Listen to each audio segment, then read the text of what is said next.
Hey guys, thanks for visiting my channel. Today I've put together a really fun tutorial for y'all. This is a gold coin or coin ruffle kind of jewelry-esque technique. I'm not really sure what to call it. If you have a great idea for a name for this, please let me know because I would be ecstatic to come up with something better than what I have just used to describe it. But if you want to look on your screen, I'll go ahead and show you a picture, an example of where I have used this technique before. I've received a lot of requests from people to learn how to do it, so I thought today was the day, let's make it happen. I'm going to be using this technique on a cake this week, so I will be doing it in gold, but you can actually use this technique with all different colors. You can do silver, white, black. I mean, solid, bright, bold colors, pastels. The sky is the limit. You'll have to modify things a little bit depending on your color. But today I'm going to be working in gold, which is great because I'll show you how to apply your metallic to the technique and the tier itself. Okay, so what you're going to need for this is a covered cake tier, fondant covered cake tier. Mine is actually foam, and I have a reason for that we will go into in just a second. You're also going to need paper punches in a few different size circles. Okay, so this is my 3/4 of an inch. I'm also using a 5/8 inch, and I have two little small dots.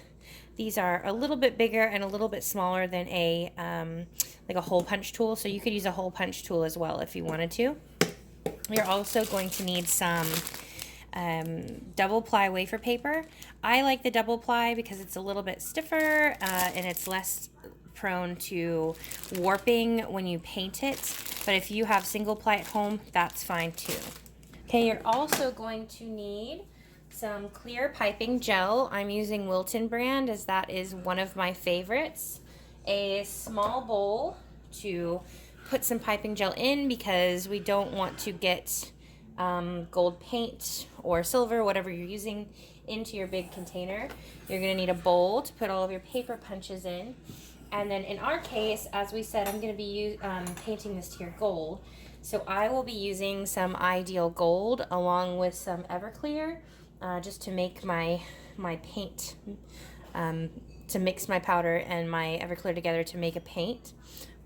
This is actually a non-toxic gold, not an edible gold, so we are going to discuss the differences as far as planning your project and what's going to work the best for you.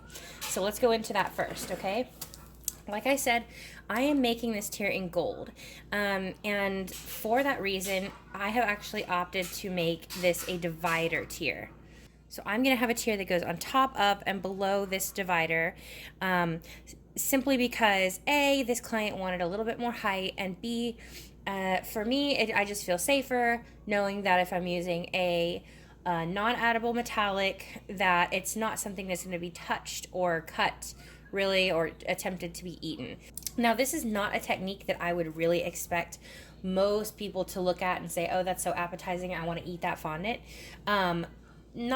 And that's not to say that some people may not try to. So if you decide that you want to actually apply this technique to a tier that's going to be eaten, if you're going to use a gold or a silver or some sort of metallic that is not edible, that is just non-toxic, perhaps advise your client to peel the fondant off before cutting the cake.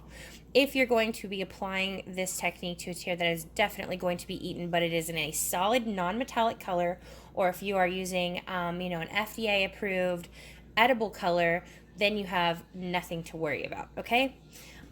So for me, with the gold, I took this as an opportunity to use up some of my fondant that I had lying around in colors that I probably was not going to use anytime soon. So I mixed a few of them together and got this sort of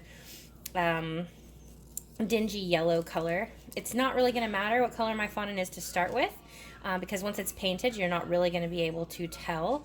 So if you have the opportunity, go ahead and mix a few together you want to get rid of. If you're doing silver, all the better. You can mix multiple different colors together that will gray out and silver or paint over them beautifully, okay? So I covered this tier yesterday. It's nice and crusted. Like I said, this is a dummy tier, and she is ready to go. Okay, so the first step that I'm going to take is to paint this tier gold.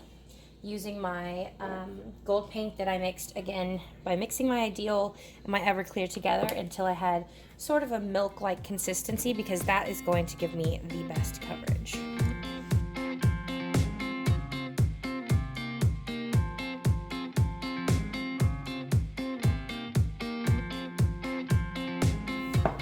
Okay, so I've painted the tier. I did not worry about painting the center because, like I said, I'm gonna have another tier sitting on top of this one. We're not stressing out here about making sure we paint this, cover every inch perfectly, because we are going to come back with a little bit of airbrush once we get the gold coins on, and that will help cover some of our rougher areas. We just wanted to have a nice coat to start with so that we didn't have to do too much airbrushing when the time comes. Okay, so if you are not doing a metallic, if you're doing a solid color, like say you're doing black, you could skip the painting step. You would just start with a black covered cake tier and black wafer paper. That's definitely going to be your easiest bet. If you have to color your own wafer paper, you know, there's a couple different methods for that. You can dust your own paper. You can paint it with, you know, I like to paint mine with poppy paint simply because it dries really quick and it doesn't really warp the paper too badly, and I can still punch holes. You can buy lots of different colors in pre-colored wafer paper. I know Icing Images has some great options for that, plus there's a few others around. So plan ahead. Definitely the easiest option if you're going with a solid color that is not a metallic is to make sure that you purchase that material in wafer paper in advance, okay? All right, so now that I have my tier painted, I'm gonna go ahead and start punching some wafer paper holes, wafer paper dots. So like I said, love these little paper punches. You can also get these in different shapes. So sometimes I will do this technique and I will cut butterflies. I'll punch butterfly shapes out and attach the butterflies to the paper. Anything to kind of give me a different look.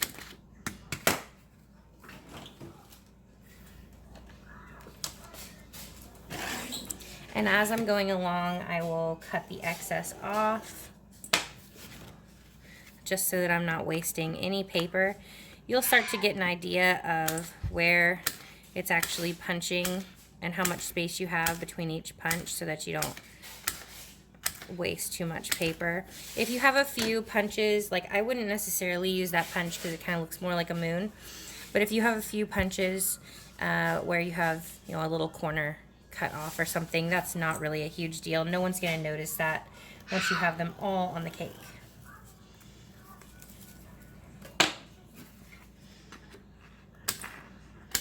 All right, so you're going to want to make sure that you punch in multiple different sizes, and I usually punch more of the smaller sizes than I do of the larger size, simply because there's a lot of small space that has to be filled on the cake tier. How many dots you punch is sort of up to the size of your tier and how far you want to go with the technique. Some people like to layer a ton of these little dots in. Some people just want a few.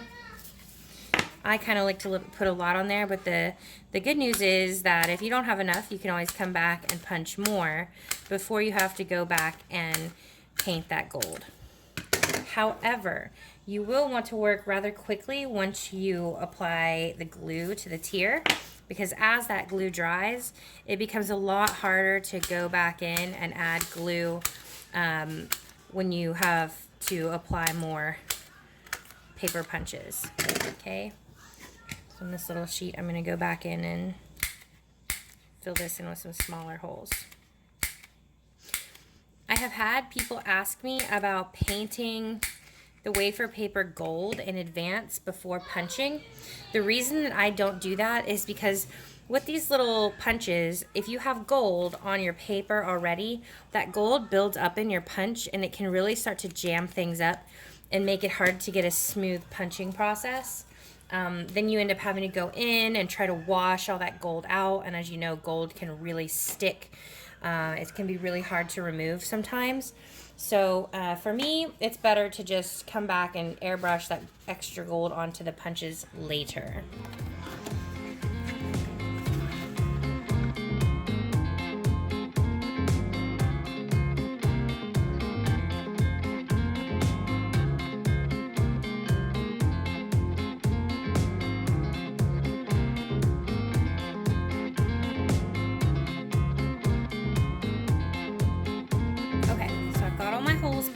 here.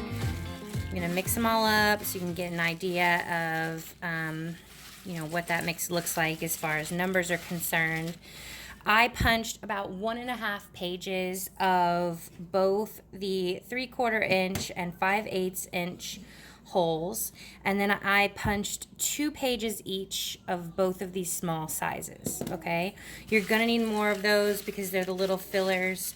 It's just kind of necessary. The big ones sort of make that big statement impact when they're sticking off the side of the cake, but the small ones, they fill the space and add dimension to the overall technique. All right, so we'll see if we have to punch any more. I'm hoping this will be enough, but we're about to find out. Okay, so now I'm going to take my piping gel and paintbrush, and I'm going to put a little bit of this piping gel into a separate container, simply because once my paintbrush touches this gold paint, if I stick it back in the piping gel, it's going to leave gold in there, and I definitely don't want to do that. So, like I said, I'm just going to grab a big spoonful to start with, stick it right there. And usually whenever I'm working with a tier, it's always sitting on a piece of wax paper, just because I feel like it's very easy to remove the wax paper from the bottom of the cake instead of trying to stick a spatula underneath there and remove it from whatever it happens to be sitting on. I'm going to soften up this. I'm going to soften up this piping gel a little bit with my brush, and I'm using a soft brush, not a really stiff brush, because number one, I don't want to scratch or smear too much of that gold off of the surface of the cake tier. And number two, I want to leave a good amount of piping gel on the tier, because we really need to make sure that there's enough gel to stick and hold all of those little sequins that we punched out, okay? Some of them are gonna, you know, lay flat against that piping gel, where others are gonna be sticking off at angles, and we want there to be enough to support the weight of that gel, or the weight of that wafer, and hold it at that stuck up position, okay? So like I said, I'm being very generous with my piping gel.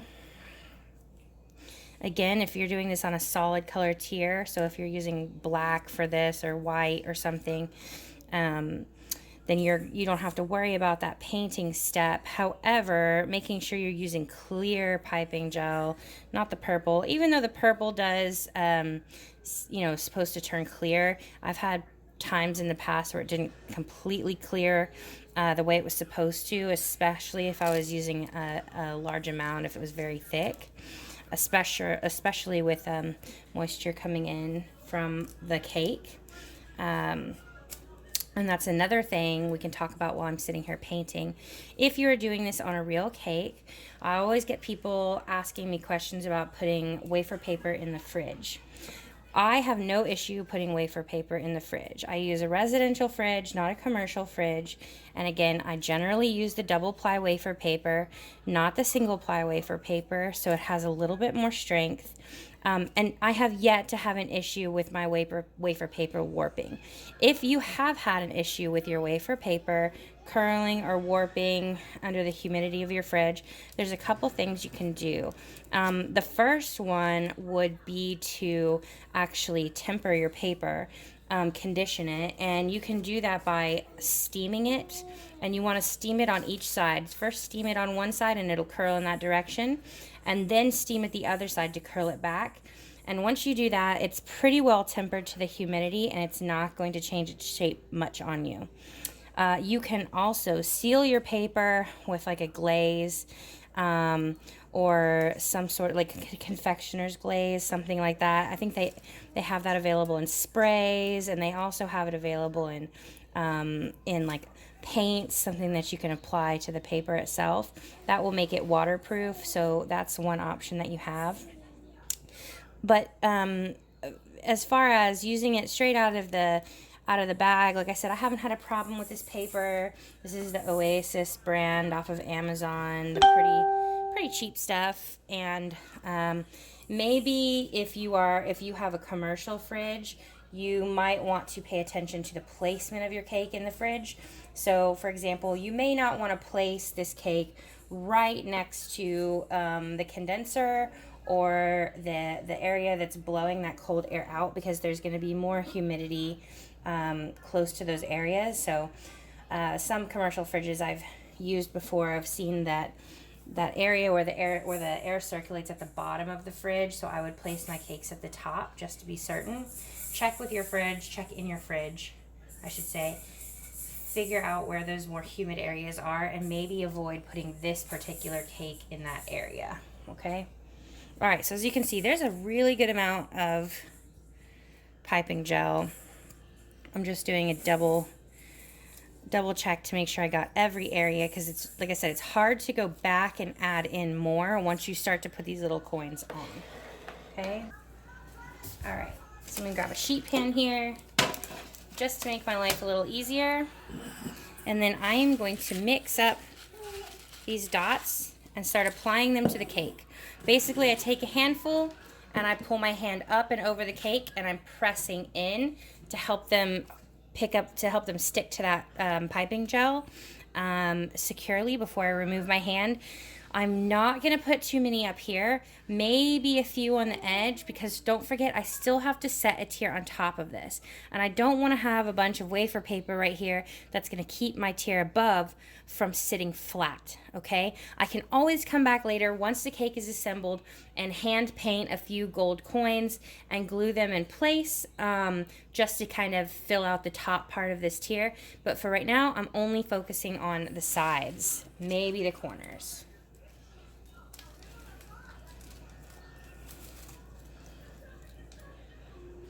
And for some of them, I will pick them up and push them in to the fondant sort of at an angle to help them fluff out a little bit.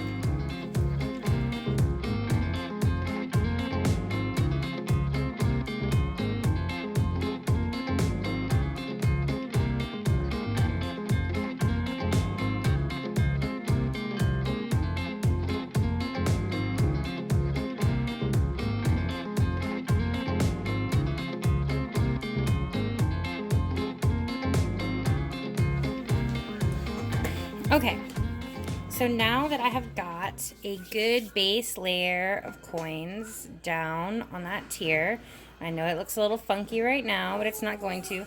We're going to go back in and add a few more that are just sticking out and off the tier. And you can make that really easy by taking an X-Acto and just creating a little bit of a cut. And then taking that coin and inserting it there. See how that helps it stick off a little bit more. If you're working with fresh fondant, so like if you just covered the cake tier, sometimes you don't need to make this cut. Especially with this thick wafer paper, you can literally just push it right into the fondant and it will hold. But if you covered your tier in advance and it has crusted, then going ahead and using this X-Acto blade just to help you insert them is still pretty easy to do. And you want to use more than just small ones.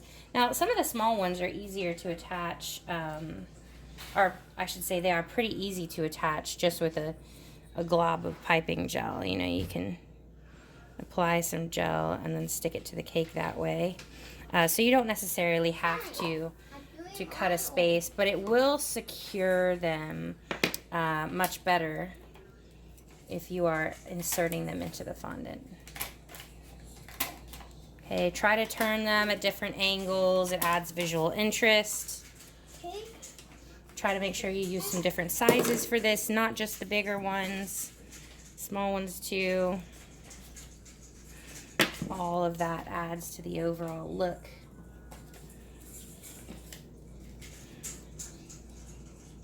And as you're doing this, you can go in and fill some spaces as well. See how I'm just sticking some in there into the holes.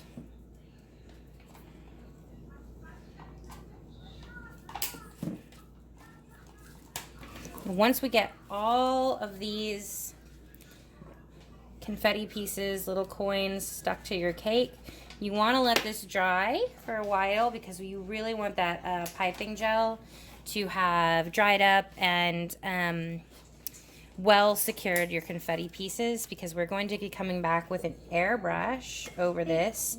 And if the piping gel is still wet, the force of the air coming through the airbrush may blow some of them off. And we definitely want to avoid losing all of our coins and having to start over. That being said, if you're doing a solid color, like I said, black or white or pink or whatever, once you have all these little pieces applied, you are done and your tier is ready to go.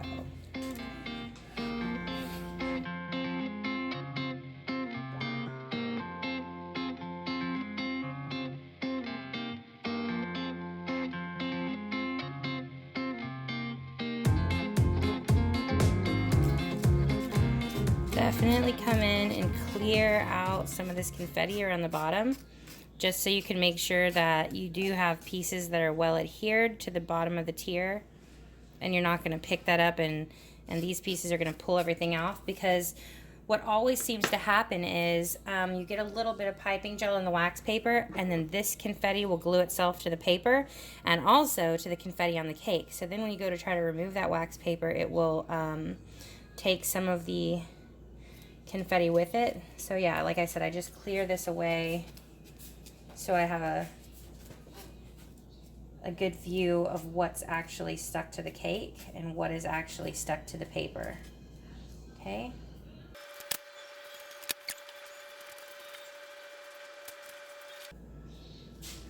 I did this once around Valentine's Day with hearts cut out.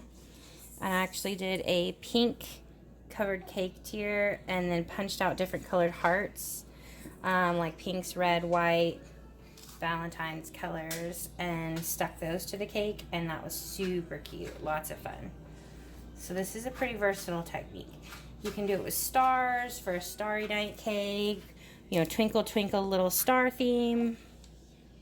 Just giving you some ideas because I know you're gonna be like, how can I use this? Lots of ways. Easter. Cut out some different pastel egg shapes and glue those to your tier, or almost make like a stylized speckled egg cake. Lots of fun.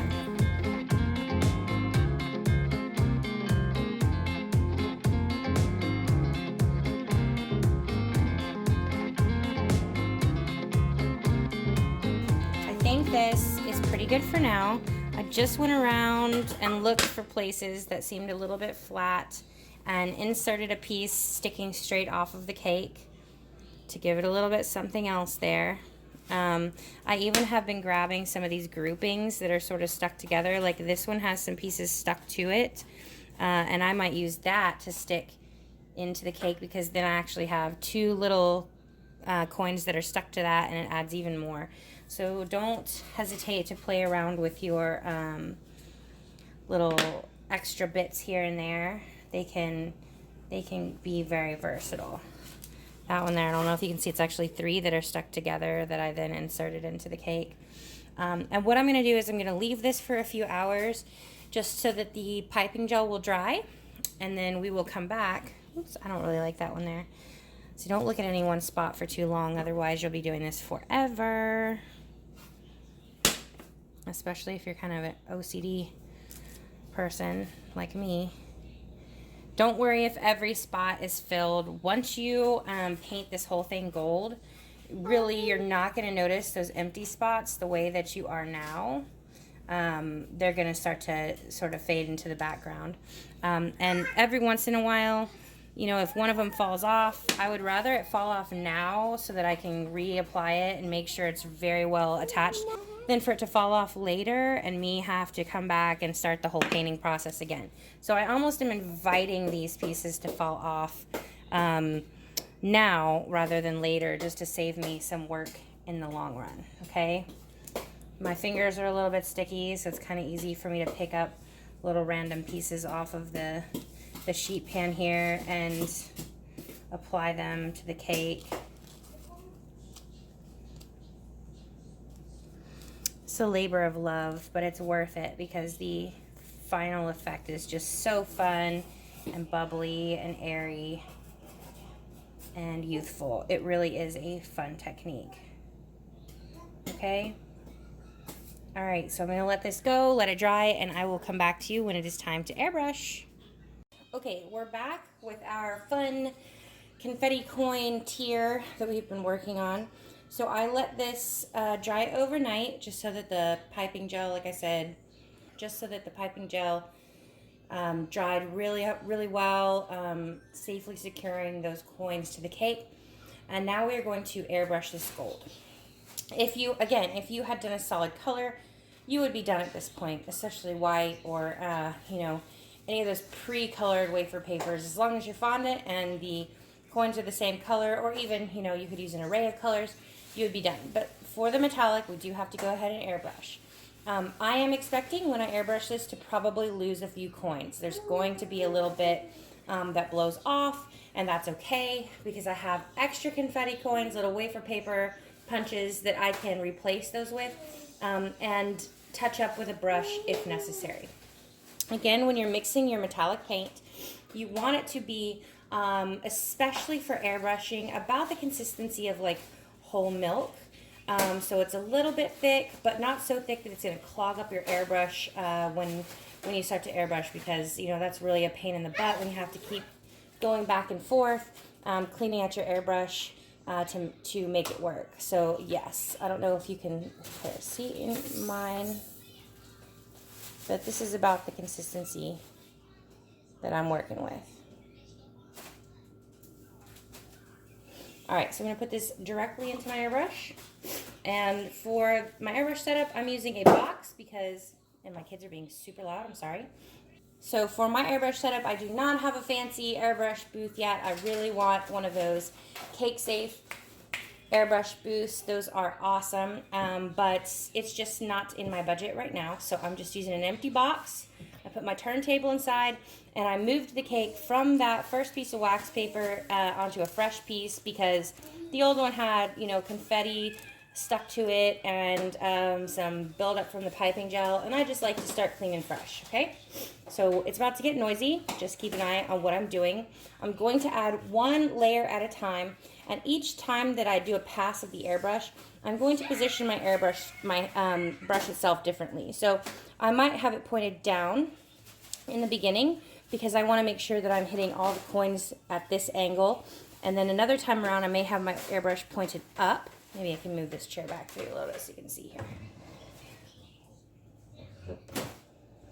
So I may have my airbrush pointed up to try to make sure I get the underside. And then at one point, I will airbrush from the side to get all this side of the coverage of the coins, turning my turntable in one direction. And then I'll turn it back the other way and airbrush the other side, just so that I make sure I don't have any white areas that show through, depending on the angle that you're looking at the cake, okay?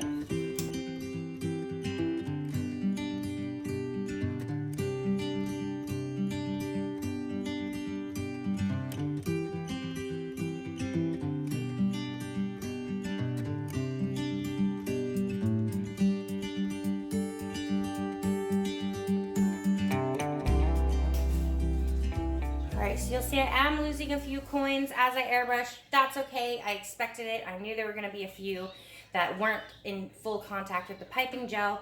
But like I said, I can go back later and fill in those spots with some pre-painted gold wafer pieces. So no big deal. It's also worth noting that when you're airbrushing this gold metallic, it's not really the best for your lungs. It can even give you like a bit of a headache. I've noticed that when I airbrush without a mask or without the door open, just to kind of let things air out, sometimes I do get a headache. So put on a mask, which I'm sure you have because we're in a COVID pandemic, and open your door just to let some air, circulate in your room.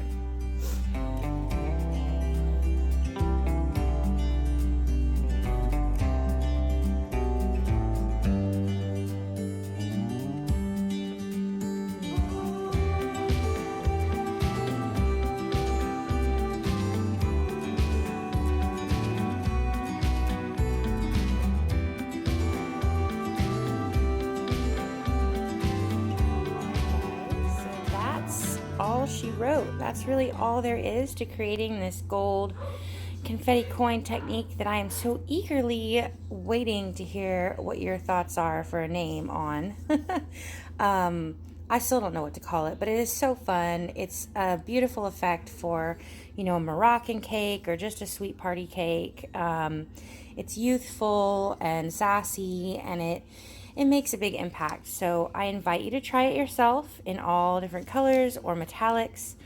Again, just to recap, I did use a non-toxic gold, but it is not an edible gold. It is not something I think anyone would enjoy having a huge mouthful of by any means, which is why we recommended either using this technique on a divider or advising your clients to remove the fondant.